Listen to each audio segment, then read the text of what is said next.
Hai, Kak Teh kat sini. Okey. Hai, Kak Teh kat sini. Okey, hari ni Kak Teh nak live lagi pada hari ini. Okey, tajuk pada hari ini adalah berkenaan dengan duit banyak ataupun hati tenang. Okey. So, sebentar. Okey, sementara ni anda boleh sharekan Kak Teh punya link ini supaya lebih sharekan Kak Teh punya live ini supaya lebih ramai orang boleh mendapat manfaat daripada sharing Kak Teh pada petang ini. Okey.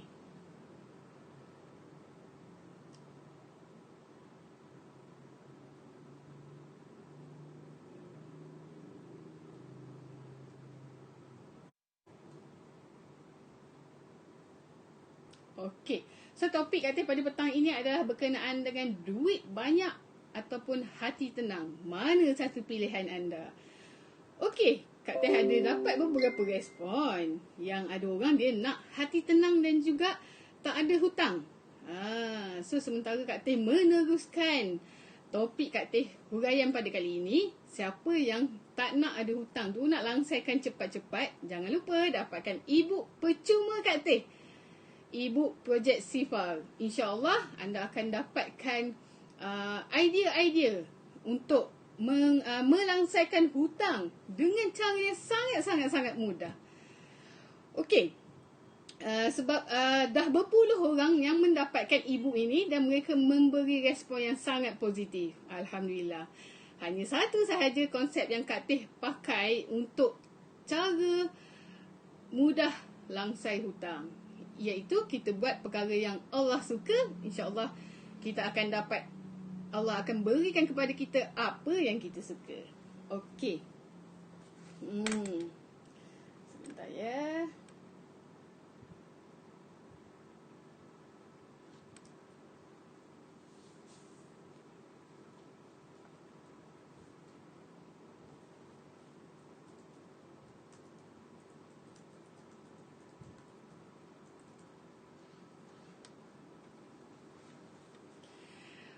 Okey.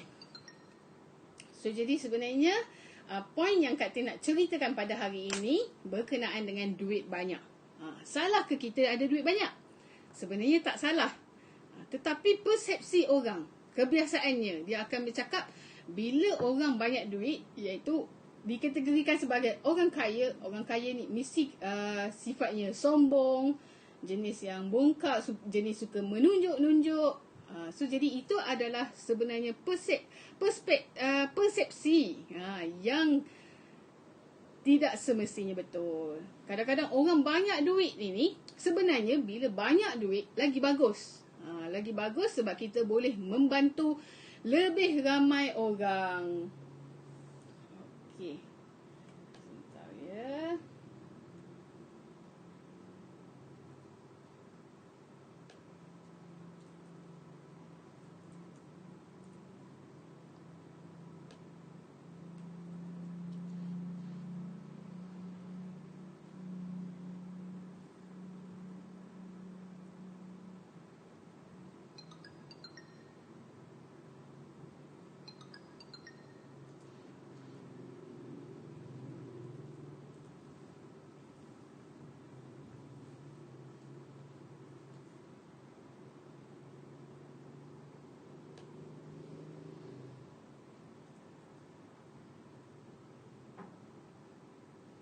Okey.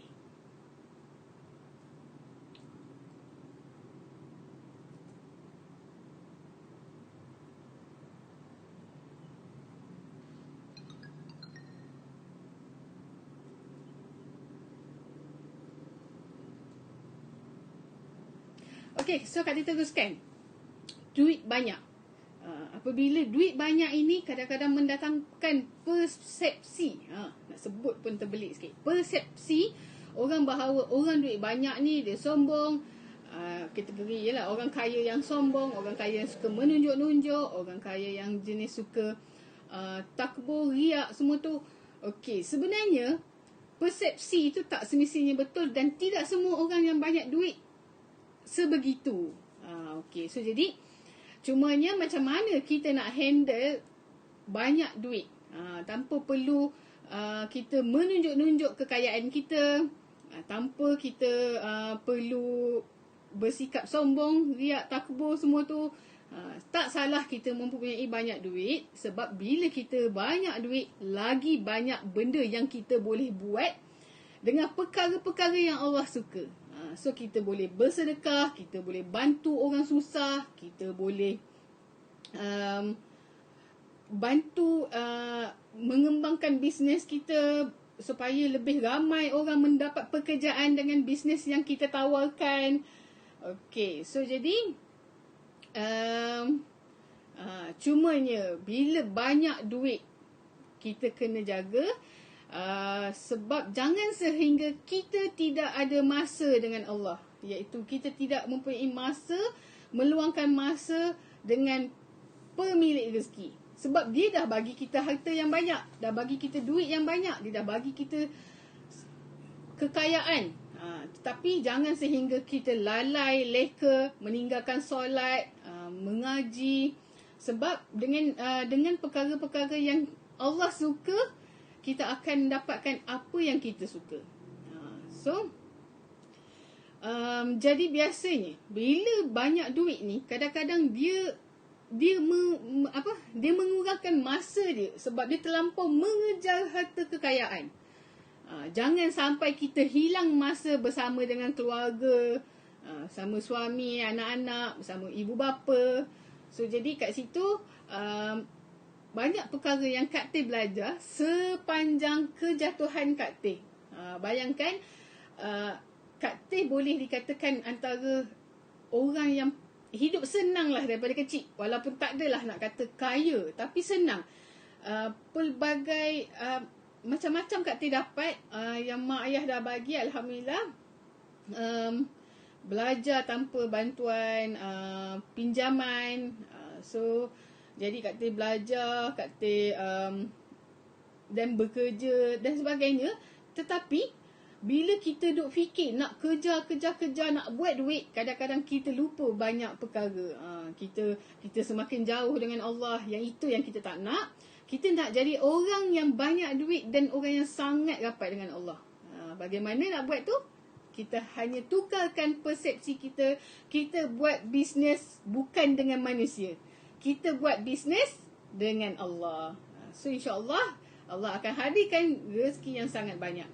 Okey, kat sini Kak Teh letak duit banyak sebab orang selalu fikir nak sale, iaitu nak duit yang banyak. Sebenarnya rezeki ini sangat-sangat luas. Kalau kita tahu mengenai rahsia rezeki ini memang sangat luas. Tetapi sebenarnya tidak ada siapa yang betul-betul mengetahui ilmu Allah. Tapi dengan pengalaman yang Kak Teh dapat, Kak Teh banyak belajar. Macam mana nak mencapai duit yang banyak dalam masa yang sama kita mempunyai keluarga, mempunyai masa dengan keluarga, mempunyai masa paling utama dengan Allah. Kita spend banyak masa dengan Allah. Okey. So jadi, macam mana pula hati tenang? Hati tenang ni macam yang Kak Teh cakap tadi lah. Okey. Kita buat apa yang Allah suka. InsyaAllah Allah hadirkan orang. InsyaAllah Allah beri apa yang kita suka. Okey, terima kasih kepada yang join live Kak Teh pagi sudah. Okey, so jadi Kak Teh dah terangkan tadi berkenaan dengan duit banyak. Duit banyak tak salah, tetapi kita kena pandai manage. Hati tenang pula macam mana kita nak dapatkan? Senang sahaja dia punya konsep dia. Nak dapatkan hati yang tenang, kita buat saja apa yang Allah suka. Sebenarnya banyak perkara yang Allah suka. Kita boleh mendekatkan diri dengan Allah melalui solat kita, melalui zikir-zikir, melalui kita mengaji Al-Quran, melalui kita bantu orang, melalui kita sedekah, sedekah yang sembunyi, dan banyak lagi sebenarnya benda-benda yang Allah suka. Dan kita susahkan diri tinggal apa yang Allah benci. Nescaya mudah sahaja Allah kabulkan hajat di hati. Okey. So jadi bila kita nak tenang, kita habiskan masa dengan Allah, insya-Allah hati kita memang tenang sangat-sangat. Okey. Satu lagi, macam mana nak dapatkan hati yang tenang? Nak dapatkan hati yang tenang? Wah, tengah makan je dah. Asyik makan je. Okey, Kak Teh belum lunch lagi. Kejap lagi baru Kak Teh lunch. Okey, macam mana nak dapatkan lagi hati yang tenang? Nak dapatkan hati yang tenang ni, satu benda yang Kak Teh buat dah beberapa tahun, iaitu kita bersyukur. Selalu orang cakap kita bersyukur. Macam mana bersyukur yang kita boleh buat tu sehingga Allah tambahkan lagi nikmat? Sebenarnya memanglah nak selaraskan apa yang kita cakap dengan dari hati kita ni, dia biasanya dia ambil masa sedikit. Sebab kadang-kadang saya bersyukur, tapi kadang-kadang hati tu masih ada lagi keluh kesah. Jadi menunjukkan itu belum lagi kita bersyukur dengan sebenar-benarnya. So jadi macam mana kita nak bersyukur? So kita bersyukur dengan apa yang telah Allah berikan kepada kita. Jangan kita tengok perkara yang kita tak ada. Bila kita tengok perkara yang kita tak ada, memang kita akan jadi stres. Jadi terima kasih Kak Ros, Farah, Kak Ngah, Huda, Mardiah join live Kak Teh pada petang ni. Okey. So Kak Teh teruskan, macam mana nak dapat hati yang tenang? Satu lagi tadi, dengan kita bersyukur. Macam mana kita nak bersyukur? Kita ucapkan Alhamdulillah dengan segala pemberian Allah pada kita, terutamanya pada tubuh badan kita. Kita mempunyai mata, boleh melihat, kita boleh mempunyai, memiliki pendengaran yang jelas, mulut kita boleh berkata-kata yang baik. Jadi dengan tempat tinggal yang selesa, dengan kemudahan, Alhamdulillah, pelbagai benda yang kita boleh bersyukur. Jadi bila kita bersyukur dengan apa yang kita ada, sebenarnya kita tak sempat pun nak fikir apa yang kita tak ada. Jadi kebanyakannya orang dia stres sebabnya dia suka tengok kehidupan orang lain. Bila kita tengok kehidupan orang lain, memang kita stres sebab apa yang orang tu ada, kita tak ada. So jadi bila kita tengok kehidupan orang, sebenarnya Allah bagi begitu kepada kehidupan dia sesuai dengan keadaan kehidupan dia. So jadi kita perlu bersyukur dengan apa yang telah Allah berikan kepada kita. Itu yang membuatkan kita jadi tenang. So Alhamdulillah, hari ni dah hari yang ke-19 ya, PKP 19. Betul? Okey, hari yang ke-19. Bayangkan Kak Teh rasa macam dah kira hampir 3 minggu ni tak terasa langsung perintah berkurang ni sebenarnya. Perintah kawalan pergerakan kan. Maksudnya tak boleh nak keluar rumah. Kak Teh tak terasa semua tu. Sebab terlampau banyak benda yang Kak Teh boleh buat. Sebab sebelum ni pun, sebelum PKP ni pun sebenarnya Kak Teh dah lama sangat spend masa dengan kehidupan Kak Teh di rumah. Mungkin sebab dulu sebelum Kak Teh buat perkara-perkara yang berfaedah, dulu yang Kak Teh pun pernah stres sampai kan berbulan-bulan Kak Teh tak keluar rumah disebabkan masalah hutang. So Alhamdulillah, walaupun sekarang Kak Teh masih lagi mempunyai hutang bernilai 6 angka, tetapi Kak Teh rasa sangat-sangat tenang. So ini memang bukan satu perkara yang senang untuk kita apply. Jadi Alhamdulillah, Allah uji dengan perkara yang kita mampu. So Alhamdulillah, Kak Teh dah mengatasi segala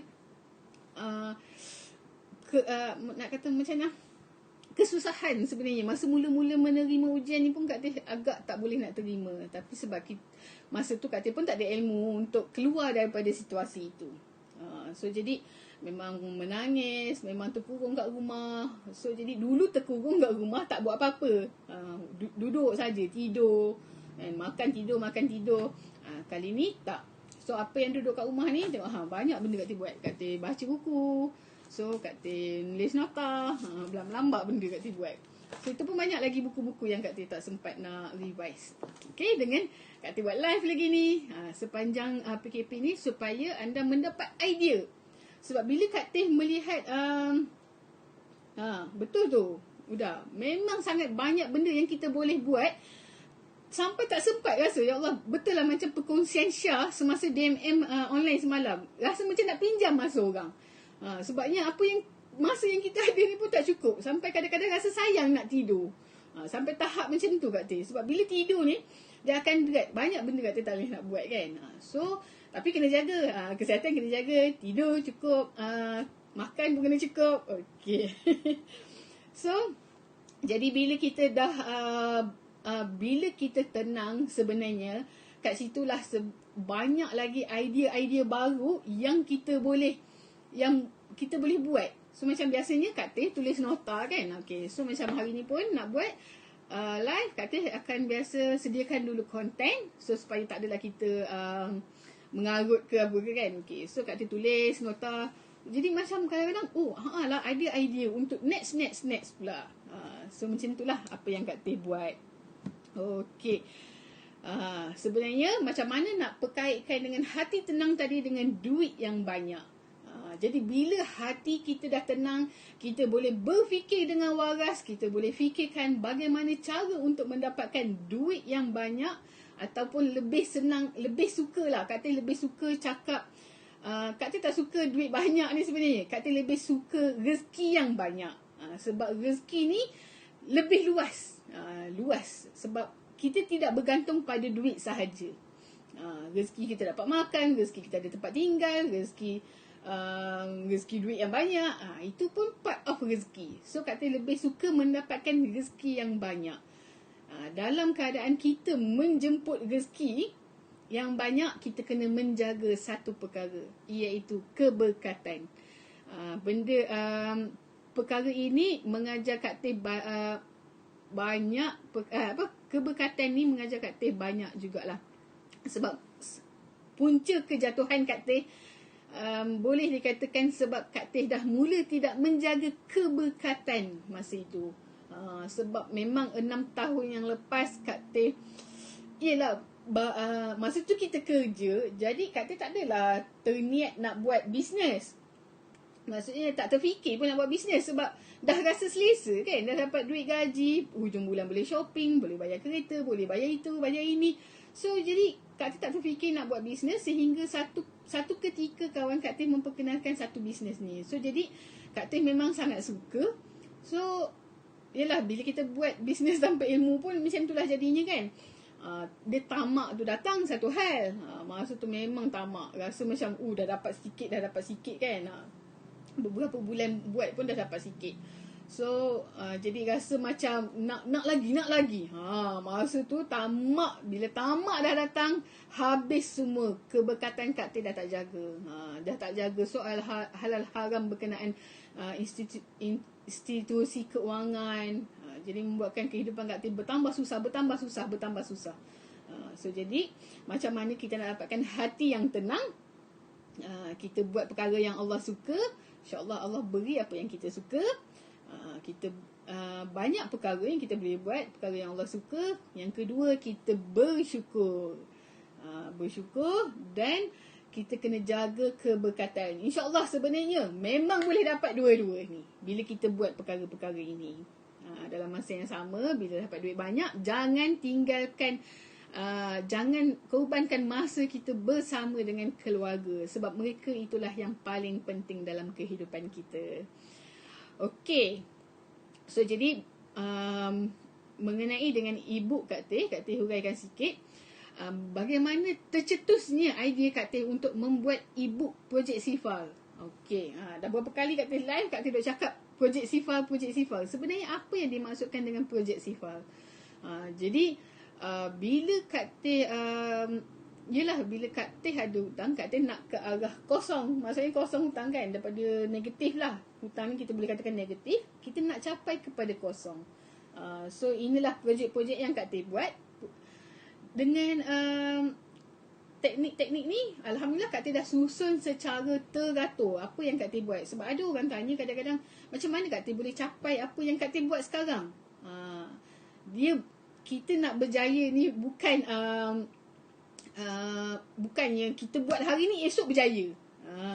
Jadi dia mengambil masa. Alhamdulillah Kak Teh mengambil masa setahun, lebih kurang setahun 3 bulan bersama dengan Funnel Evo. Kak Teh tambah ilmu mengenai marketing. Sebab Kak Teh memang tiada knowledge berkenaan dengan marketing sebelum ni. Sebab Kak Teh orang account.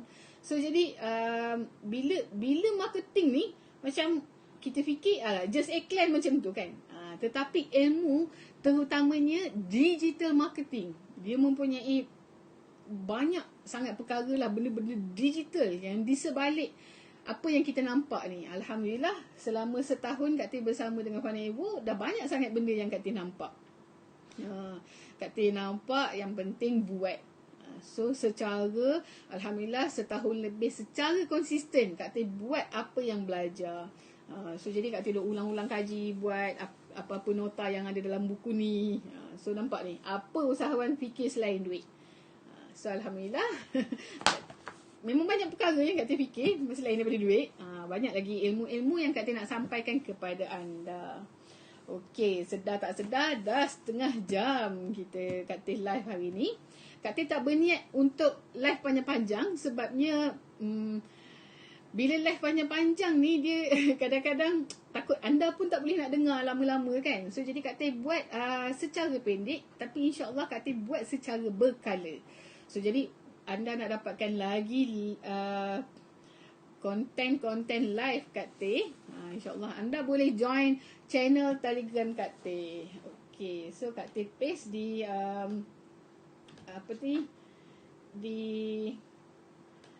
di komen di bawah. Okey, bagi anda yang belum join channel Telegram Kak Teh, anda boleh join di sini. Okey.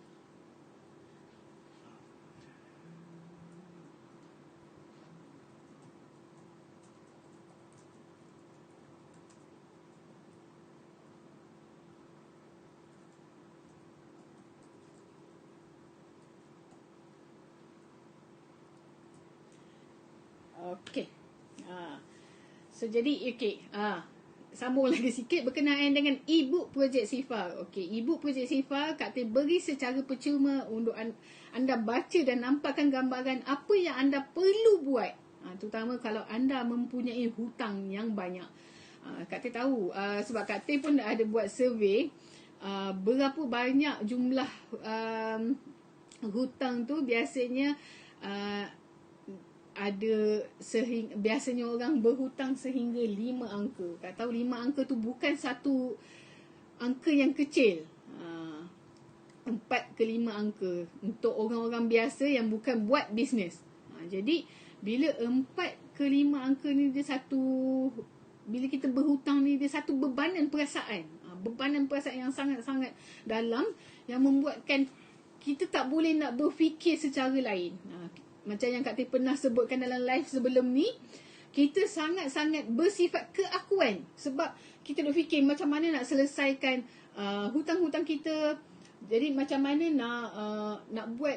Jadi macam mana kita nak keluar daripada masalah tu. Jadi kita berfikirkan keakuan sebenarnya. Kita mengecilkan diri kita disebabkan masalah hutang tu kita hidup dengan perkara-perkara yang di sekeliling hidup kita sahaja. Cuba kita keluarkan diri kita daripada perasaan itu. InsyaAllah anda banyak perkara yang anda boleh buat. Terutamanya bila kita membantu orang, InsyaAllah Allah akan bantu kita selesaikan perkara-perkara yang kita nak. Okey, so jadi bagi anda yang belum dapatkan